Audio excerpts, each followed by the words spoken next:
former Georgia Congressman and host of the Doug Collins podcast, Doug Collins, and former Georgia Congressman Jack Kingston. Always great to see you both. Jack, is Georgia really in play for Kamala Harris?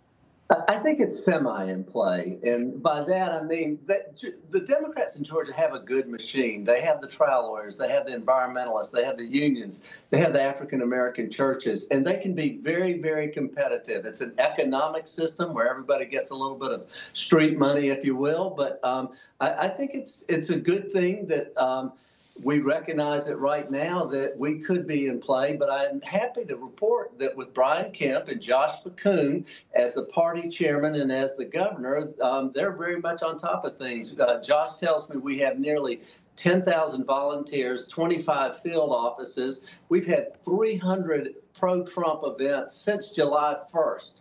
So I think we've got a good structure as well, and certainly we have the issues of strong national defense, strong border, tough on crime, lower inflation, and that's what Georgians really care about.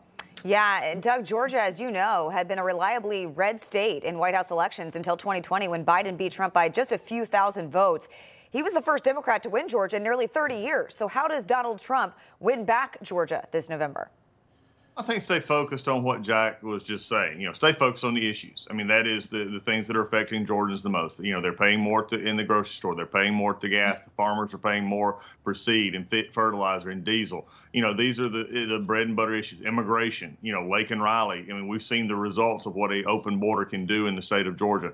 And then just, relating to people. But I cannot let that clip go by without saying, if you need a reason in just vivid explanation of why she cannot sit down and do a press interview, there it is.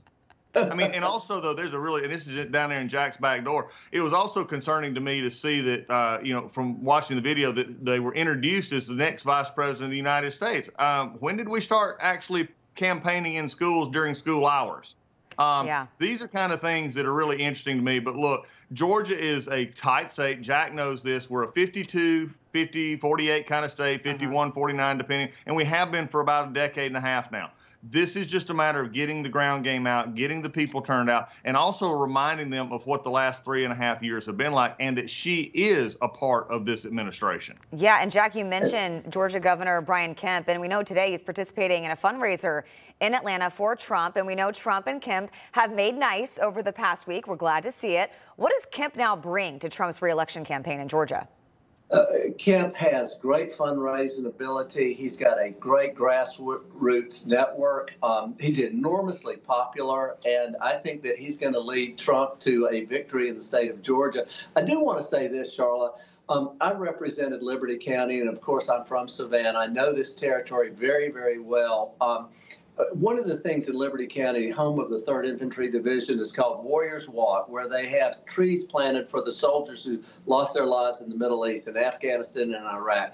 I would have loved to see her and Tim Walz go there and pay tribute to those soldiers and those families, particularly after that ignominious withdrawal from Afghanistan. What an insult to the Georgia families of those brave men and women who died over there. And yet, what does she do?